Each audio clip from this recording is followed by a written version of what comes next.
ചെമ്പനീർ പൂവിൻ്റെ ഏറ്റവും പുതിയ വിശേഷങ്ങളിലോട്ട് എല്ലാവർക്കും സ്വാഗതം. സച്ചിയുടെയും ചന്ദ്രയുടെയും ഇടയിൽ എന്തോ വലിയൊരു സംഭവം നടന്നിട്ടുണ്ടെന്ന് നമ്മുടെ രേവതിക്ക് ഉറപ്പാണ്. അതെന്താണെന്ന് സച്ചിനോട് ഒരുപാട് തവണ ചോദിച്ചിട്ടും സച്ചി ഒന്നും പറയുന്നില്ലേ. ഡൈനിങ് ടേബിളിൻ്റെ മുമ്പിലിരുന്ന് എല്ലാവരും ഭക്ഷണം കഴിക്കുന്ന ടൈമിൽ നമ്മുടെ ആമി അതേപ്പറ്റി സംസാരിക്കുമ്പോഴേക്കും രവീന്ദ്രൻ തടുക്കുന്നുണ്ട്. അതോടുകൂടി രേവതിക്ക് മനസ്സിലായി, ആമിക്ക് വരെ ആ രഹസ്യം അറിയാം, എന്നിട്ടും എനിക്കറിയില്ല. ആമിയോട് ചോദിച്ച് മനസ്സിലാക്കാമെന്ന് ഓർക്കുമ്പോഴേക്കും ആമി സച്ചിയുടെ നിർദ്ദേശപ്രകാരം ഒന്നും വിട്ടു പറയുന്ന ലക്ഷണങ്ങളും ഇല്ല. അച്ചമ്മയുടെ വീട്ടിൽ വെച്ചിട്ടും സച്ചി ഇതേപ്പറ്റി മനസ്സ് തുറക്കാൻ ഇടയുണ്ടായി. അപ്പോഴേക്കും അന്നും തടുത്തത് നമ്മുടെ രവീന്ദ്രനായിരുന്നു. രേവതിക്കുറപ്പാണ്, ഒരമ്മയും തൻ്റെ മകനെ വെറുക്കത്തില്ല, ഇത്രത്തോളം വെറുക്കത്തില്ല. കാരണം ചന്ദ്രക്ക് സച്ചിയെ കാണാൻ പാടില്ല. അതുമാത്രമല്ല, സച്ചിക്കെന്ന് പറഞ്ഞാലോ ചന്ദ്രയെ ജീവനുമാണ്. അപ്പോൾ ഇവർക്കിടയിൽ ചെറുപ്പത്തിൽ എന്തോ സംഭവിച്ചിട്ടുണ്ടെന്ന് രേവതിക്കുറപ്പാണ്. പക്ഷെ അതാരും വിട്ടു പറയുന്ന ലക്ഷണങ്ങളുമില്ല. പക്ഷേ ഒരു സമയത്ത് നമ്മുടെ സച്ചി തന്നെ മനസ്സിലെ സങ്കടം സഹിക്കാൻ വയ്യാതെ രേവതിയോട് ഈ സത്യങ്ങളൊക്കെ തുറന്നു പറയുവാണ്. തൻ്റെ അമ്മ തന്നെ വെറുക്കാനുള്ള കാരണം എന്താണെന്നും തൻ്റെ ജീവിതത്തിൽ സംഭവിച്ച ആ വലിയ പ്രശ്നം എന്താണെന്നും സച്ചി പറയുവാണേ. ചെറുപ്പത്തിൽ, അതായത് സച്ചിയുടെ ഒരു 5 വയസ്സൊക്കെയുള്ള ആ ഒരു ടൈമിൽ ചന്ദ്രയ്ക്ക് ആ സമയം വരെ സച്ചി എന്ന് പറഞ്ഞാൽ ഭയങ്കര ജീവനായിരുന്നു. ആ സമയത്ത് സുധിയും സച്ചിയും മാത്രം ആയിട്ടുണ്ടായിരുന്നുള്ളൂ ചന്ദ്രയ്ക്ക്. അപ്പോൾ അങ്ങനെ ഇരിക്കുമ്പോഴേക്കും സച്ചി എന്ന് പറഞ്ഞാൽ അമ്മയുടെ സാരി തുമ്പി പിടിച്ച് നടക്കുന്ന ഒരു പയ്യനായിരുന്നു. കാരണം അത്രയ്ക്ക് ഇഷ്ടമായിരുന്നു സച്ചിക്ക് അമ്മയെ. ചന്ദ്രക്കോ അതെ, സച്ചിയെ വിട്ടൊരു വേറൊരു പരിപാടി പോലും ഇല്ല. സുധിയോട് അന്ന് ഇഷ്ടമായിരുന്നു. പക്ഷെ അന്ന് സുധിയേക്കാളും കാര്യം നമ്മുടെ സച്ചിയോടായിരുന്നു. പക്ഷെ സുധി അന്ന് തൊട്ടൊരു കുശുംബനാണ്. ചന്ദ്ര ഇങ്ങനെ സച്ചിയോട് അധികം ഇഷ്ടമൊന്നും കാണിക്കുന്നത് നമ്മുടെ സുധിക്ക് ഇഷ്ടമല്ല. സച്ചിയോടൊന്ന് അടുത്ത് പോയി ചന്ദ്ര ഒന്ന് പെരുമാറുമ്പോഴേക്കും സുധി വിളിച്ചുകൊണ്ട് പോകും, അമ്മ എനിക്ക് അത് ചെയ്തതാ, അമ്മ എനിക്ക് ഇത് പഠിപ്പിച്ചതാ, എനിക്ക് പരീക്ഷയുണ്ടെന്നൊക്കെ പറഞ്ഞ് സുധി മാറ്റുന്നുണ്ട്. പക്ഷെ ചന്ദ്ര അതൊന്നും മൈൻഡ് വെക്കാതെ നമ്മുടെ സച്ചിയെ ചേർത്ത് പിടിച്ച് സ്നേഹിച്ചുകൊണ്ടിരിക്കുന്ന ടൈമിൽ അവരുടെ കുടുംബത്തിൽ എപ്പോഴെപ്പോഴും എന്തെങ്കിലും പ്രശ്നം ഇങ്ങനെ നടന്നുകൊണ്ടിരിക്കുവാണ്. ചന്ദ്രയുടെ മനസ്സ് ഭയങ്കര അസ്വസ്ഥമാവുകയാണ്. അപ്പോൾ ഈ ചന്ദ്ര എന്ത് ചെയ്യുമെന്ന് വെച്ചാൽ നേരെ ഒരു ജോത്സ്യൻ്റെ അടുത്ത് പോവാണ്. ജോത്സ്യൻ്റെ അടുത്ത് വെച്ചിട്ട് ഇങ്ങനെ പ്രശ്നം വെച്ച് നോക്കിക്കും. എൻ്റെ മനസ്സ് കുറേ നാളായിട്ട് ശരിയല്ല, ഒരു സമാധാനം കിട്ടുന്നില്ല, സ്വസ്ഥത കിട്ടുന്നില്ല എന്നൊക്കെ ചന്ദ്ര പറയുവാണേ. അപ്പോൾ ജോത്സ്യൻ ഇങ്ങനെ പ്രശ്നം വെച്ച് നോക്കിക്കുമ്പോഴേക്കും പറയും, നിങ്ങളുടെ രണ്ടാമത്തെ മകൻ എത്ര വയസ്സായി എന്ന് ചോദിക്കുവാണ്. അപ്പോൾ ചന്ദ്ര പറയും, അവനിപ്പോൾ 5 വയസ്സ്. അപ്പോൾ ജോത്സ്യക്കാരൻ പറയുന്നുണ്ട്, അവനാണ് നിങ്ങളുടെ കുടുംബത്തിലെ പ്രശ്നം എന്ന് പറയുവാണ്. അത് കേൾക്കുമ്പോഴേക്കും ചന്ദ്രൻ എട്ടും, അയ്യോ അവനോ, അവൻ എന്ത് ചെയ്തു സ്വാമി എന്ന് ചോദിക്കുമ്പോഴേക്കും നോക്കിക്കുന്ന ആൾ ജോത്സ്യക്കാരൻ പറയുന്നുണ്ട്, അവൻ നിങ്ങളുടെ കൂടെ നിൽക്കുന്ന സമയം അത്രയും നിങ്ങൾക്ക് കഷ്ടകാലമായിരിക്കും. അതായത് ഒരു 5 വർഷക്കാലത്തേക്ക് അവൻ നിങ്ങളുടെ കൂടെ നിൽക്കാൻ പാടില്ല. നിങ്ങളുടെ കുടുംബത്തിൽ ഇല്ലാത്ത നിമിത്തങ്ങളൊക്കെ സംഭവിക്കും, ചീത്ത വിശേഷങ്ങളൊക്കെ നിങ്ങൾക്ക് കേൾക്കേണ്ടി വരും, ഒരു ദുർമരണം വരെ നിങ്ങളുടെ കുടുംബത്തിൽ നടക്കും എന്നൊക്കെ പറയുവാണ്. ചന്ദ്രക്ക് അത് കേൾക്കുമ്പോഴേക്കും ഭയങ്കര സങ്കടമാവേ.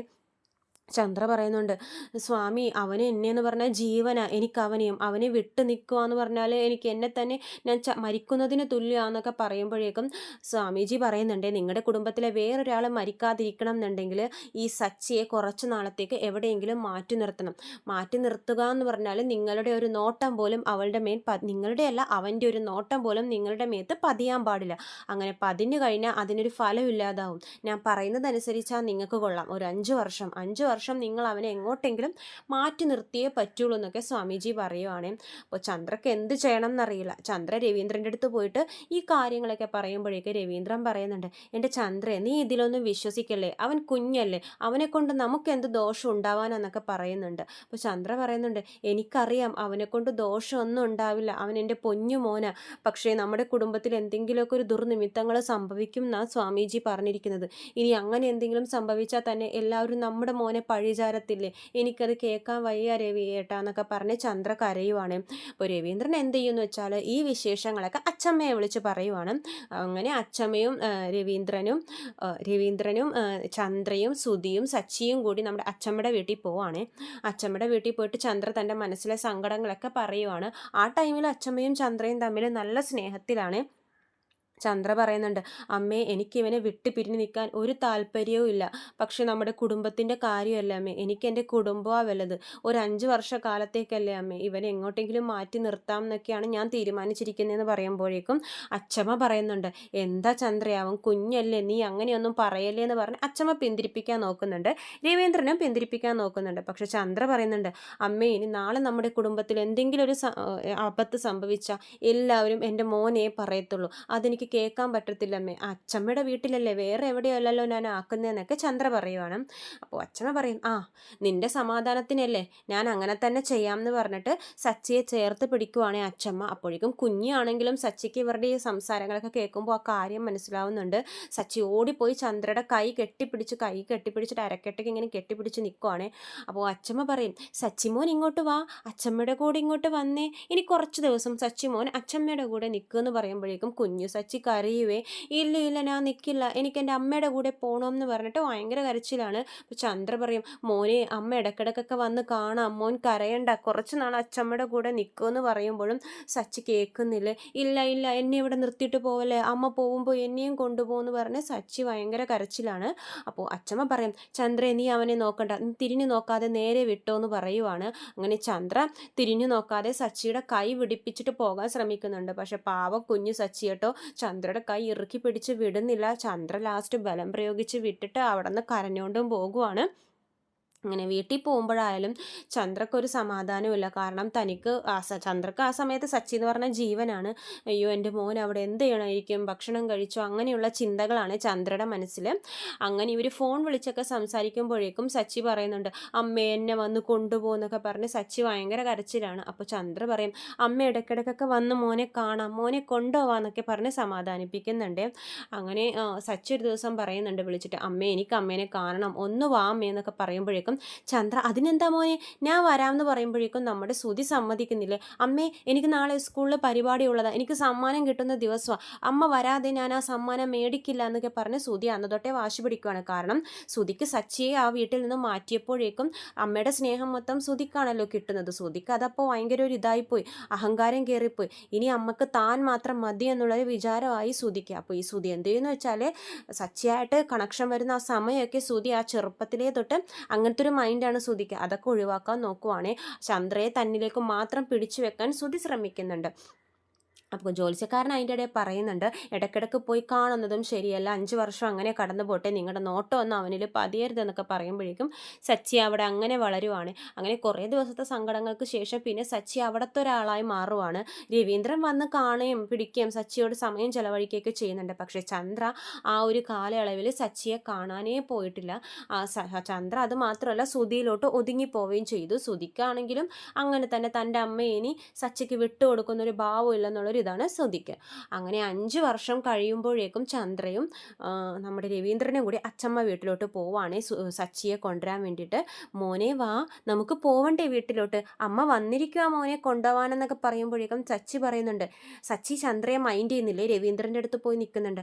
അച്ഛാ ഞാൻ വരുന്നില്ല, ഞാൻ എൻ്റെ അച്ചമ്മയുടെ കൂടെ മാത്രം നിന്നോളാം, എനിക്ക് എൻ്റെ അച്ചമ്മയെ എല്ലാം, ഇത്രയും നാളും എന്നെ നോക്കിയത് അച്ചമ്മയല്ലേ, ഇനിയും എന്നെ അച്ചമ്മ തന്നെ നോക്കിക്കോളും എന്ന് പറയുവാണ്. അപ്പോൾ ചന്ദ്ര പറയുന്നുണ്ട്, മോനെ ഞാനല്ലേ നിൻ്റെ അമ്മ, നീ വാ എൻ്റെ അടുത്തോട്ടെന്ന് പറയുമ്പോൾ സച്ചി ഇല്ല ഇല്ല എന്ന് പറഞ്ഞ് വാശി പിടിക്കുവാണേ. ചന്ദ്രക്ക് അത് കേൾക്കുമ്പോഴേക്കും ദേഷ്യമാവും. കാരണം ചന്ദ്രനേക്കാളും സ്നേഹം ഇപ്പോൾ അച്ചമ്മയോടാണല്ലോ സച്ചി കാണിക്കുന്നത്. അപ്പോൾ ചന്ദ്രക്ക് ദേഷ്യം വരുവാണ്. ചന്ദ്ര എന്ത് ചെയ്യുന്നു വെച്ചാൽ സച്ചി അവിടെ നിന്ന് വലിച്ചോണ്ടും പോവും വീട്ടിൽ. പക്ഷേ സച്ചി അങ്ങോട്ടേക്ക് ചന്ദ്രോദയത്തിലോട്ട് പോകുമ്പോഴും സച്ചിയുടെ മനസ്സ് അവിടെ നിൽക്കുന്നില്ല. അച്ചമ്മ വീട്ടിൽ പോയാൽ മതി, എനിക്ക് അച്ചമ്മ വീട്ടിൽ പോകണം, അങ്ങനത്തെ ഒരു മൈൻഡാണ്. അപ്പോൾ ഭക്ഷണമൊക്കെ ഇങ്ങനെ ചന്ദ്ര ഇങ്ങനെ 2 പേർക്കും ഉണ്ടാക്കി കൊടുക്കുമായിരിക്കും. ശ്രുതിക്കും സച്ചിക്കും കൂടി ഉണ്ടാക്കി കൊടുക്കുവാണ്. ശ്രുതിക്ക് അപ്പോൾ പ്ലേറ്റിലൊക്കെ ഇങ്ങനെ വിളമ്പി കൊടുക്കുന്നുണ്ട്. സച്ചിക്ക് വിളമ്പി കൊടുക്കാൻ പോകുമ്പോഴേക്കും ശ്രുതി പറയും, അമ്മ എനിക്കൊരു മുട്ടദോശ ഉണ്ടാക്കി കൊണ്ടുപോകാമെന്ന് പറയുക, അമ്മ എനിക്ക് മുട്ടദോശ ഉണ്ടാക്കി കൊണ്ടുപോകാമെന്ന് പറഞ്ഞ് അവിടെ വാശി പിടിച്ചിരുന്ന് കരയുവാണേ. ചന്ദ്ര പറയും, മോനെ സച്ചി നീ ഒറ്റയ്ക്ക് വിളമ്പിയെടുത്തോ, ഞാൻ അവനൊന്ന് ദോശ ഉണ്ടാക്കി കൊടുക്കട്ടെ എന്ന് പറയുമ്പോഴേക്കും സച്ചിക്ക് ദേഷ്യം വരുവേ. അതെന്താ അവന് മാത്രം വിളമ്പി കൊടുക്കും, എനിക്ക് വിളമ്പി തരില്ല, എനിക്ക് എൻ്റെ അച്ഛമ്മ വീട്ടിൽ പോകണമെന്ന് പറഞ്ഞിട്ട് സച്ചി ആ ചോറും പ്ലേറ്റ് തട്ടിയിടുമ്പോഴേക്കും ചന്ദ്രക്ക് ദേഷ്യം വരുവേ. അച്ചമ്മയുടെ വീട്ടിൽ വളർന്നിട്ട് നീ ഗുണ്ടയായി മാറിയിട്ടുണ്ട്, ഞാൻ ഇടയ്ക്ക് അവിടെ വന്ന് നിന്നെ കാണാൻ വേണ്ടി വരുമ്പോഴേക്കും നീ അവിടുത്തെ പിള്ളേരുടെ കൂടെയൊക്കെ തല്ലുപിടിക്കുന്നത് ഞാൻ കണ്ടിട്ടുണ്ട്, നീ അമ്മയുടെ കൂടെയല്ലല്ലോ വളർന്നത്, അച്ചമ്മയുടെ കൂടെ വളർന്നതിൻ്റെ ഗുണം നീ കാണിക്കുന്നുണ്ട്, കുരുത്തം കെട്ടവനെ എന്നൊക്കെ പറഞ്ഞിട്ട് ചന്ദ്ര അവിടെ ചൂട് ചട്ടകം ഉണ്ടാവേ അതെടുത്ത് സച്ചിയെ പൊള്ളിക്കുന്നൊക്കെയുണ്ട്. ചെറുപ്പത്തിൽ ചന്ദ്രയും സച്ചിയും തമ്മിലുള്ള ഒരു കണക്ഷൻ, അമ്മ മകൻ ബന്ധം, ആ ബോണ്ട് അവിടെ വെച്ചൊന്ന് കുറഞ്ഞു. കാരണം 5 വർഷം വിട്ട് നിന്നപ്പോഴേക്കും അവർ തമ്മിലുള്ള ആ കണക്ഷൻ പോയി. അപ്പോൾ സച്ചിക്ക് ഭയങ്കര സങ്കടമാവുന്നുണ്ട്. സച്ചി നേരെ അച്ചമ്മേനെ വിളിച്ചിട്ട് ഈ വിവരമൊക്കെ പറയുന്നുണ്ട്. അമ്മ എന്നെ പൊള്ളിച്ചച്ചമ്മ, അച്ചമ്മ വന്ന് എന്നെ കൊണ്ടുപോകുന്നൊക്കെ പറയുവാണ്. അപ്പോൾ അച്ചമ്മക്ക് ദേഷ്യം വരും. അച്ചമ്മ ചന്ദ്രയെ വിളിച്ച് ചീത്ത പറയുന്നുണ്ട്. എടി ചന്ദ്രേ, നീ എൻ്റെ മോനെ പൊള്ളിച്ചോ? നീ ആരാടി എൻ്റെ മോനെ അങ്ങനെയൊക്കെ ചെയ്യാമെന്ന് പറയുമ്പോഴേക്കും ചന്ദ്രക്കും ദേഷ്യം വരും. അവിടെ വളർന്നതിൻ്റെ ഗുണമാണ് ഇവൻ ഇവിടെ ഇപ്പോൾ കാണിക്കുന്നത്. എപ്പോൾ നോക്കിയാലും അങ്ങോട്ട് പോകണം എന്നുള്ള വിചാരം മാത്രമേ ഉള്ളൂ എന്ന് പറഞ്ഞ് ചന്ദ്രയും അച്ചമ്മയും തമ്മിൽ ഭയങ്കര പ്രശ്നമാവുകയാണ്. അപ്പോൾ ഈ സുധി ഈ അവസരങ്ങളൊക്കെ മുതലെടുക്കുന്നുണ്ട്. സച്ചിനോട് അമ്മക്ക് ദേഷ്യം വരുത്താനുള്ള എല്ലാ സിറ്റുവേഷൻസും സുതിയായിട്ട് ഒരുക്കുന്നുണ്ട്. സച്ചിയുടെ അടുത്തോട്ട് ചന്ദ്രയെ വിടാത്തൊരവസ്ഥയിൽ, അതായത് തന്നെ പഠിപ്പിക്കാമേ, തൻ്റെ കൂടെ ഇരിക്കാമേ, തൻ്റെ കൂടെ ഉറങ്ങമ്മേ എന്ന് പറഞ്ഞിട്ട് ചന്ദ്രയെ സുതിയിലോട്ട് മാത്രം അടുപ്പിക്കുകയാണ്. അപ്പോൾ സച്ചിക്ക് അവിടെ ഒരു ഒറ്റപ്പെടൽ ഫീലും വന്നു തുടങ്ങി. കാരണം ചന്ദ്രക്കും സച്ചിനോട് അത്ര അടുപ്പമില്ലല്ലോ. 5 വർഷം ഒന്ന് മാറി നിന്നപ്പോഴേക്കും ചന്ദ്രക്കും ആ ഒരു സ്വഭാവത്തിലൊക്കെ മാറ്റം വന്നു തുടങ്ങിയായിരുന്നു ആ ജ്യോത്സ്യക്കാരൻ കാരണം. അങ്ങനെ സച്ചി ഒരു ഒറ്റപ്പെട്ട അവസ്ഥയിലായിരുന്നു. സച്ചിയെ പിന്നെ അവിടെ ഒരു സ്കൂളിലൊക്കെ ചേർത്ത് പഠിപ്പിക്കാൻ തുടങ്ങി ചന്ദ്ര. അങ്ങനെ സുധിയും സച്ചിയും കൂടി ഒരു സ്കൂളിലാണ് പോകുന്നുണ്ടായിരുന്നത്. സുധിയായിരുന്നു ആ സ്കൂളിൽ നന്നായിട്ട് പഠിക്കുന്നുണ്ടായിരുന്ന കുട്ടി. അപ്പോൾ ഒരു പരീക്ഷയിൽ സുധിയേക്കാളും കൂടുതൽ മാർക്ക് വേറൊരു കുട്ടി മേടിക്കുന്നുണ്ട്. അപ്പോൾ സുധിക്ക് ഭയങ്കര ദേഷ്യമാവുകയാണ്. സുധി ആ കുട്ടിയെ പിടിച്ചിടിക്കുന്നുണ്ട്. നിനക്ക് എന്നെക്കാളും കൂടുതൽ മാർക്ക് കിട്ടിയല്ലേടാ, നീ എന്താടാ ചെയ്തത്? നീ കോപ്പി അടിച്ച് എഴുതിയല്ലേ? ഞാനാണ് ഈ ക്ലാസ്സിൽ പഠിക്കുന്ന കുട്ടി, എനിക്കാണ് ഫുൾ മാർക്ക് മേടിക്കേണ്ടത് എന്നുള്ളൊരു ഈ ദേഷ്യത്തിൽ സുധി അവനെ പിടിച്ച് കുറേ അടിക്കുവാണ്. അപ്പോൾ ഈ കുട്ടി ദേഷ്യം വന്നിട്ട് സുധിയെ അടിക്കുവാണ്. അപ്പോൾ സച്ചി വന്ന് നോക്കുമ്പോൾ കാണുന്നത് ഈ കൊച്ച് തൻ്റെ ചേട്ടനെ പിടിച്ചിടിക്കുവാണ്. അപ്പോൾ സച്ചി എന്ത് ചെയ്യുമെന്ന് വെച്ചാൽ നേരെ പോയി, എടാ നീ എൻ്റെ ചേട്ടനെ ഇടിക്കുവല്ലേടാ എന്ന് പറഞ്ഞ് അവനെ കുറേ തല്ലുകൾ തല്ലുന്നുണ്ട്. അപ്പോൾ അവിടുത്തെ സ്കൂളിലെ സാർമാരൊക്കെ നോക്കുമ്പോഴേക്കും സച്ചിയും ഇവനും തമ്മിൽ ഭയങ്കര പ്രശ്നം നടക്കുന്നു. സുധി അവിടെ നിന്ന് എല്ലാവരും കൂടുന്നത് കാണുമ്പോഴേക്കും സുധി അവിടെ നിന്ന് എസ്കേപ്പ് ആവുകയാണ്. അങ്ങനെ സുധി ആ പ്രശ്നത്തിൽ നിന്ന് മാറുന്നുണ്ട്. അപ്പോൾ സാർമാരെല്ലാവരും കൂടി സച്ചിയെ പണിഷ്മെൻറ്റ് ചെയ്യുവാണ്. എന്തിനാടാ അവനെ പിടിച്ചിടിക്കുന്നത്? അവൻ ഈ ക്ലാസ്സിലെ ടോപ്പറാ, നീ അവനെ ഉപദ്രവിക്കുവല്ലേടാ, നീ ഒരു ഗുണ്ടയാണോടാ എന്നൊക്കെ ചോദിച്ച് സ്കൂളിലെ ടീച്ചർമാരൊക്കെ സച്ചിയെ പൊരി വെയിലത്ത് മുട്ടുകാല് കുത്തി നിർത്തിയിരിക്കുകയാണ്. കുഞ്ഞു സച്ചി പാവം കരയുന്നുണ്ട്. തന്നെ സപ്പോർട്ട് ചെയ്യാൻ ആരുമില്ലല്ലോ. സുധിയാണെങ്കിൽ അവിടെ നിന്ന് ഒന്നും അറിയാത്ത പോലെ ഓടി രക്ഷപ്പെടുകയും ചെയ്തു. അപ്പോൾ ചന്ദ്രയുടെ ചെവിയിൽ എത്തുന്നത് സച്ചി ഇങ്ങനെ കുട്ടിയായിട്ടൊരു സ്കൂളിൽ പ്രശ്നം ഉണ്ടാക്കി എന്നൊക്കെ പറഞ്ഞിട്ട് ന്യൂസാണ് എത്തുന്നത്. ചന്ദ്രക്ക് അപ്പോൾ ദേഷ്യം ഇങ്ങനെ ഓരോരോ പ്രശ്നങ്ങൾ ഉണ്ടാകുമ്പോഴേക്കും ഇങ്ങനെ ദേഷ്യം കൂടി കൂടി വരുവാണ്. അങ്ങനെ ഇരിക്കുമ്പോഴേക്കും നമ്മുടെ സുധി എന്ത് ചെയ്യുമെന്ന് വെച്ചാൽ തൊട്ടപ്പുറത്തെ വീട്ടിൽ ഒരു കൊച്ചിൻ്റെ വീഡിയോ ഗെയിം ഉണ്ടാവുകയെ അത് ആ കൊച്ചിൻ്റെ കയ്യിൽ നിന്ന് അടിച്ചു മാറ്റി വീട്ടിലിരുന്ന് ഇങ്ങനെ കളിക്കുമായിരിക്കും. അപ്പോൾ സച്ചി പറയുന്നുണ്ട്, സുധി ചേട്ടാ ഞാനും കുറച്ച് നേരം കളിക്കട്ടെ, എനിക്ക് വീഡിയോ ഗെയിം താന്ന് പറയുമ്പോഴേക്കും സുധി പറയും, ഇതെനിക്ക് എൻ്റെ കൂട്ടുകാരൻ കളിക്കാൻ തന്നതാ, ഞാൻ കളിച്ചിട്ട് നിനക്ക് തരാമെന്നൊക്കെ പറയുവാണ്. അപ്പോഴേക്കും അപ്പുറത്തെ വീട്ടിലെ കുട്ടിയും ആ കുട്ടിയുടെ അമ്മയും കൂടി വരുവാണ്. എവിടെ നിങ്ങളുടെ മകൻ? എൻ്റെ മോൻ്റെ വീഡിയോ ഗെയിം അടിച്ചു മാറ്റിപ്പോയ കള്ളൻ എവിടെ? അപ്പോൾ ആര്? നിങ്ങളുടെ മൂത്ത മകൻ എന്ന് പറയുമ്പോഴേക്കും ചന്ദ്ര പറയും, എൻ്റെ സുധിയോ? സുധി അങ്ങനെയൊന്നും ചെയ്യില്ല എന്ന് പറയുവാണ്. സുധി അപ്പോൾ ഈ സംഭാഷണം കേൾക്കും. സുധി എന്ത് ചെയ്യുന്നു വെച്ചാൽ നേരെ ഓടിപ്പോയി ആ വീഡിയോ ഗെയിം സച്ചിയുടെ കയ്യിൽ വെച്ച് കൊടുത്തിട്ട് പറയും, ഇന്നടാ നീ കളിച്ചോ, എനിക്ക് കളിച്ചു മതിയായി എന്ന് പറഞ്ഞ് സുധി അവിടെ പോയി മാറിയിരുന്ന് പഠിക്കാൻ തുടങ്ങുവേ. അപ്പോൾ ചന്ദ്ര അകത്ത് വരുമ്പോൾ കാണുന്നത് സച്ചി ഈ വീഡിയോ ഗെയിമിരുന്ന് കളിക്കുന്നതാണ്. അപ്പോൾ ചന്ദ്രയുടെ മനസ്സിൽ വരുന്നത് എന്താണെന്ന് വെച്ചാൽ സച്ചിയാണ് ആ കൊച്ചിൻ്റെ വീഡിയോ ഗെയിം അടിച്ചു മാറ്റിയതെന്ന്. കാരണം സുധി അവിടെ നിന്ന് പഠിക്കുകയാണല്ലോ. ചന്ദ്ര ദേഷ്യം വന്ന് സച്ചിയുടെ അടുത്ത് വന്നിട്ട് സച്ചിയെ കുറേ തല്ലുന്നുണ്ട്. എടാ സച്ചി, നീ കള്ളനുമാണല്ലേ? എടാ എവിടെ നിന്ന് പഠിച്ചടാ ഈ മോഷണമൊക്കെ? അച്ചമ്മയുടെ വീട്ടിൽ നിന്ന് കിട്ടിയതായിരിക്കും, നീ ഇത്തരക്കാരനായിരുന്നോടാ, നാണോ ഇല്ലേടാ നിനക്ക് ആ കൊച്ചിൻ്റെ വീഡിയോ ഗെയിം കൊണ്ട് എടുത്ത് കളിക്കാനെന്നൊക്കെയെന്ന് പറഞ്ഞ് ചന്ദ്ര ചീത്ത പറയുവാണ്. സച്ചി അപ്പോൾ പറയുന്നുണ്ട്, അമ്മേ ഞാനല്ല ചേട്ടനാ കൊണ്ടുവന്നതെന്ന് പറയുമ്പോഴേക്കും ചന്ദ്ര പറയുന്നുണ്ട്, പിന്നെ എൻ്റെ മോൻ ഞാൻ വളർത്തിയ മകൻ അങ്ങനെയൊന്നും ചെയ്യത്തില്ല, അവൻ കണ്ടില്ലേ അവിടെ നിന്ന് പഠിക്കുക, നീ തന്നെയാണ് ഇതിൻ്റെ പിറകിലെന്നൊക്കെ പറയുവാണേ. സുധി ഒന്നും അറിയാത്ത പോലെ അവിടെ നിന്ന് പഠിച്ചുകൊണ്ടിരിക്കുക ഈ പ്രശ്നത്തിലൊന്നും ഇടപെടാണ്ട്. അപ്പോൾ സച്ചിയുടെ മനസ്സിൽ വീണ്ടും സങ്കടം ഇങ്ങനെ വന്നുകൊണ്ടിരിക്കുകയാണ്. തൻ്റെ അമ്മക്ക് തന്നെ വേണ്ട, തന്നെ ഒരുപാട് തള്ളുന്നുണ്ട്, ഉപദ്രവിക്കുന്നുണ്ട്. അങ്ങനെ ചന്ദ്രയുടെയും സച്ചിയുടെ മനസ്സിൽ ഇങ്ങനെ ദേഷ്യം കൂടി അങ്ങോട്ടും ഇങ്ങോട്ടും കൂടി വരികയാണ്. അങ്ങനെ സ്കൂളിൽ സുധിക്കാണെങ്കിൽ സ്കൂളിൽ തന്നെക്കാളും കൂടുതൽ മാർക്ക് മറ്റേ കുട്ടി മേടിച്ചല്ലോ, അതിൻ്റെ ദേഷ്യം മാറുന്നില്ല. സുധി ആ കൊച്ചിന്, അപ്പോൾ സുധിയുടെ ദേഷ്യം എങ്ങോട്ട് പോവാന്ന് വെച്ചാൽ ആ സാറിൻ്റെ അടുത്തോട്ട് പോവാണ്. കാരണം ആ സാറ് കാരണമാണല്ലോ ആ കുട്ടിക്ക് കൂടുതൽ മാർക്ക് കിട്ടിയെന്നുള്ളൊരു വിചാരമാണ് സുധിയുടെ മനസ്സിൽ. സുധിക്ക് മാർക്ക് കൊടുക്കാതെ അവനെ മാർക്ക് കൊടുത്തു. സുധി എന്ത് ചെയ്യുമെന്ന് വെച്ചാൽ ഒരു കിട്ടിയ അവസരത്തിൽ സുധി മുകളിൽ ഇങ്ങനെ ടെറസിൽ നിൽക്കുമായിരിക്കുവേ. അപ്പോൾ ഈ എക്സാമിൻ്റെ ആ സാറ് താഴെ നിൽക്കുന്നുണ്ടാവും. സുധി എന്ത് ചെയ്യുമെന്ന് വെച്ചാൽ മുകളിലിരിക്കുന്ന ഒരു വലിയ ഇഷ്ടിക കല്ലെടുത്തിട്ട് അയാളുടെ തലയിലോട്ട് ഒറ്റ എറിയുവാണ് മോളിൽ നിന്ന്. അപ്പോഴേക്കും സച്ചി ഇത് കാണുന്നുണ്ട്. സച്ചി ഓടി വന്ന് ചോദിക്കും, എന്താ സുധി, എന്താ ഇവിടെ ചെയ്യുന്നതെന്ന് ചോദിക്കുമ്പോഴേക്കും സുധി ഓടി രക്ഷപ്പെടും. അപ്പോൾ താഴെ നിൽക്കുന്ന സാറ് മുകളിലോട്ട് നോക്കുമ്പോഴേക്കും കാണുന്നത് സച്ചിയെയാണ്. അപ്പോൾ അയാളുടെ കണ്ണിൽ സച്ചിയാണ് ഈ ഇഷ്ടികക്കല്ല് തൻ്റെ തലയിൽ എറിഞ്ഞത്. താൻ ഇന്നലെ മുട്ടുകുത്തി വെയിലത്ത് നിർത്തിവെച്ചതിൻ്റെ ദേഷ്യം അവൻ തീർത്തതാണെന്നുള്ളൊരു വിചാരമാണ് സാറിൻ്റെ മനസ്സിൽ വരുന്നത്. അപ്പോൾ സച്ചി ഈ സ്ഥാനത്തുള്ള ഈ ചോര തലയിൽ നിന്ന് പൊട്ടി ഒലിക്കുന്ന സാറിനെ കണ്ട് സച്ചി അവിടെ നിന്ന് ഓടുവാണേ. അങ്ങനെ സച്ചി ഓടി പേടിച്ച് വീട്ടിലോട്ട് പോയിരുന്ന് കരയുവാണ്. അപ്പോൾ പിന്നെ കാണുന്നത് കുറേ പോലീസുകാരൊക്കെ ഇങ്ങനെ ചന്ദ്രോദയത്തിലോട്ട് കയറി വരുവാണ്. എന്നിട്ട് ചന്ദ്രയോട് പറയുന്നുണ്ട്, എവിടെ നിങ്ങളുടെ മകൻ എന്ന് ചോദിക്കുവാണ്. അപ്പോൾ ചന്ദ്ര പറയും, എന്താ സാർ, എന്താ പ്രശ്നം, നിങ്ങളുടെ മകൻ എവിടെയെന്നാണ് ഞാൻ ചോദിച്ചത്. അവൻ എത്രയില, 8ാം ക്ലാസ്സിലല്ലേ പഠിക്കുന്നത്. അവൻ എന്ത് പണിയാണ് കാണിച്ചിരിക്കുന്നതെന്ന് അറിയാമോ. സ്കൂളിലെ സാറിൻ്റെ തലയിൽ കല്ലെറിഞ്ഞ് കൊല്ലാൻ ശ്രമിച്ചു എന്ന് പറയുവാണ്. അപ്പോഴേക്കും ചന്ദ്രക്കത് ഭയങ്കര ഷോക്കാവുകയാണ്.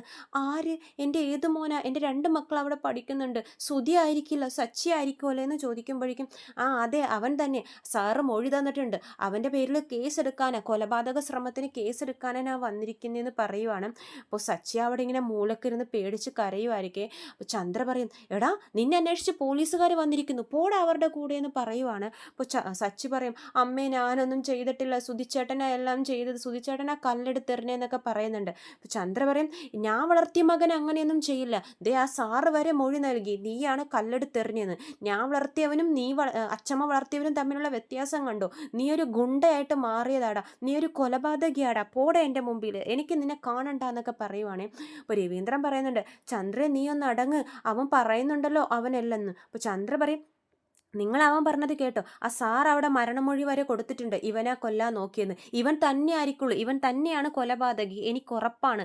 ഇവൻ അച്ചമ്മ വളർത്തിയോണ്ട് ഇവൻ ചീത്തയായിപ്പോയി, ഇവന് എന്നെ വിലയില്ല, ഞാൻ വളർത്തിയിരുന്നെങ്കിൽ ഇവൻ ഇങ്ങനെയൊന്നും ആവില്ലായിരുന്നു, എനിക്കിനി ഇവനെ കാണണ്ട, എൻ്റെ മുമ്പിൽ നിന്നും പോടാ.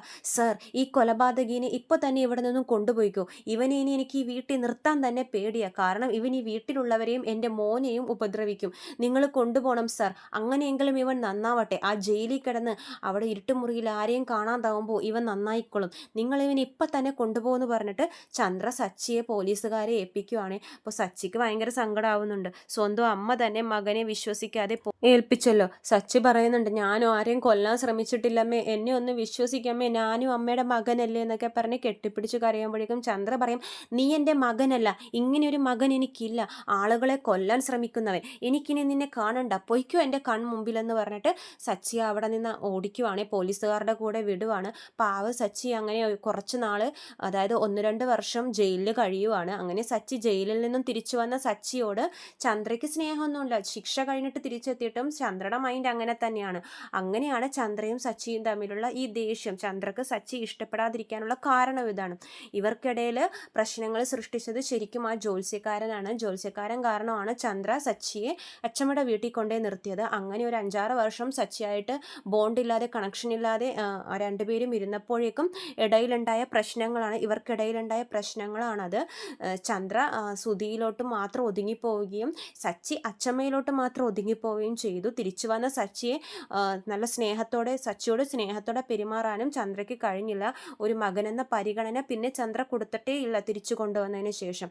പക്ഷേ സച്ചി ജയിലിൽ നിന്നും തിരിച്ചിറങ്ങിയതിന് ശേഷമെങ്കിലും തൻ്റെ അമ്മ തന്നെ സ്നേഹിക്കും എന്നൊക്കെ വിചാരിച്ചു വന്നതാണ്. പക്ഷേ ചന്ദ്ര എവിടെ സ്നേഹിക്കാൻ, ചന്ദ്ര അപ്പോഴും സച്ചിയെ മാറ്റി നിർത്തുവാണ്. അങ്ങനെ അമ്മയുടെ സ്നേഹം കിട്ടാതെ വളർന്നതുകൊണ്ടാണ് സച്ചിയുടെ സ്വഭാവത്തിലൊക്കെ കുറച്ച് മാറ്റങ്ങളൊക്കെ വന്നത്. അപ്പോൾ ഈ ഒരു സംഭവമാണ് എല്ലാവരും പറയാൻ പോകുമ്പോഴേക്കും രവീന്ദ്രൻ തടയുന്നത്. കാരണം സച്ചി ജയിലിൽ കിടന്നിട്ടുള്ള ആളാണെന്ന് രേവതി അറിഞ്ഞു കഴിഞ്ഞാൽ രേവതിക്ക് സഹിക്കാൻ പറ്റില്ലേ, ഇനി അവൾ സച്ചി ഇട്ടുകൊണ്ടും പോകുമോ എന്നൊക്കെ ഉള്ളൊരു വിചാരമാണ് ഇവരുടെ മനസ്സിൽ. കാരണം ചന്ദ്ര കാരണം ചെയ്യാത്ത കാര്യത്തിനാണ് സച്ചി ജയിലിൽ കിടന്നതെന്ന് രവീന്ദ്രൻ അറിയാം, സുധിയാണ് അതിൻ്റെ പുറകിലെന്നും രവീന്ദ്രൻ അറിയാം. പക്ഷേ ഇനി ബാക്കിയുള്ളവരുടെ മുമ്പിൽ പഴയ കഥകളൊക്കെ കൊട്ടി ഇതാക്കിയിട്ട് വീണ്ടും ഒരു പ്രശ്നം സൃഷ്ടിക്കണ്ടല്ലോ, അതുകൊണ്ടാണ് രവീന്ദ്രൻ ആ സിറ്റുവേഷൻ ഒഴിവാക്കുന്നത്. പക്ഷേ സച്ചിയുടെ മനസ്സിൽ അതിപ്പോഴൊരു വേദനയായിട്ട് കിടക്കുവാണ്, തൻ്റെ അമ്മ എന്തെങ്കിലും തന്നെ സ്നേഹിക്കുമോ എന്നുള്ളൊരു വിചാരമാണ് സച്ചിയുടെ മനസ്സിൽ. അപ്പോൾ ഇതൊക്കെയാണ് ചെമ്പനീർ പൂവിൻ്റെ ഏറ്റവും പുതിയ വിശേഷങ്ങൾ. ഈ വിശേഷങ്ങളൊക്കെ നമ്മുടെ സച്ചി എത്രയും പെട്ടെന്ന് രേവതിയോട് പറയുന്ന എപ്പിസോഡ് ഉടനെ ഉണ്ടാകും. അപ്പോൾ കൂടുതൽ വിശേഷം ഞാൻ എൻ്റെ ചാനലിലൂടെ അപ്ലോഡ് ചെയ്യുന്നതാണ്. ചാനൽ സബ്സ്ക്രൈബ് ചെയ്യാത്തവരുണ്ടെങ്കിൽ സബ്സ്ക്രൈബ് ചെയ്യണം. വീഡിയോ ഇഷ്ടമായെങ്കിൽ ലൈക്ക് ചെയ്യാനും മറക്കരുതേ. എല്ലാവർക്കും നന്ദി.